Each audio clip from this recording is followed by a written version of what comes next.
two games I've sort of been bouncing back and forth between for the last week and a half or so. Dead Space 2, which perhaps you've heard of. Nope. Sequel to Dead Space. It's good. It's a horror shooter. I guess survival horror. Although I'm never really certain what that sort of description means. But it's excellent. It's a lot more of the same. So if you sort of enjoyed Dead Space 1, you will enjoy Dead Space 2. I have sort of in my brain come up with a sort of Alien to Aliens kind of comparison between Dead Space and Dead Space 2. Oh man, does it have Michael Biehn and Bill Paxton in it? It does. Game over. No, it does not. I think Dead Space 1, much like Alien, is very much sort of a horror story. It's scary and creepy and dark and kind of lonely and genuinely sort of terrifying. I think the first Alien is the only pure horror movie of the series, and it is by far the scariest, I think, of all of them. You guys may disagree. I know DJ has sort of strongly held opinions about some Alien people movies. think Resurrection's kind of scary, but for not other reasons. on the same level as Alien. Can I admit something to you guys real quick? What? And it's one of my great sci-fi shames. Oh, I know what this is. Yeah. Don't even say it. Okay. I don't need to say it. You know. I mean, I'm you can say it. I head. just know it's going to be. So it is shameful. I have never seen any of the Alien films. None of them? No. Wow. Not even Aliens versus Predator?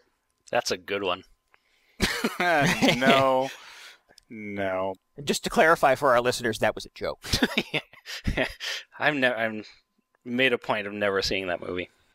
I'm just going to go and cry in the corner over here while you talk more about Aliens. Okay, but so Dead Space 2, which is the current sort of Dead Space, is very comparable to Aliens, which is the second Alien movie, in that it's much sort of bigger and much more grandiose, and it's much more of a sort of a hoorah space marine alien sort of action movie.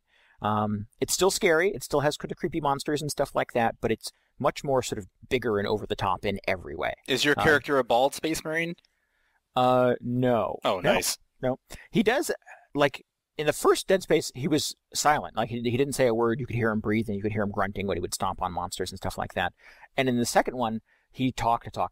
Like, they have sort of suddenly given Isaac Clarke a personality and a voice, and he interacts with people, and he meets up with sort of other players and stuff like that. And it's very much the sort of the same game, but in a very completely bigger way, with a much bigger narrative and much bigger sort of set pieces, where you get an escape pod and launch into space and careen around objects that are in your way and stuff. And like nothing sort of that big happened in the first Dead Space, which I liked about it, which I sort of appreciated how sort of lonely and creepy and quiet it was.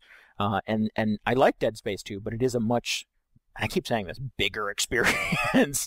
It's definitely sort of been sequelized and commercialized, but that doesn't necessarily make it bad. I'm still having a really good time with it. I still can't wait to see how it ends. Yeah, it's not quite the same game, which is a good thing. I mean, you should not make the same thing over and over again. His name's Isaac Clarke? It's Isaac Clarke, yeah. Oh, cool. I just looked it up, and it's a homage to Isaac Asimov and Arthur C. Clarke. Yeah, they're real subtle over at EA.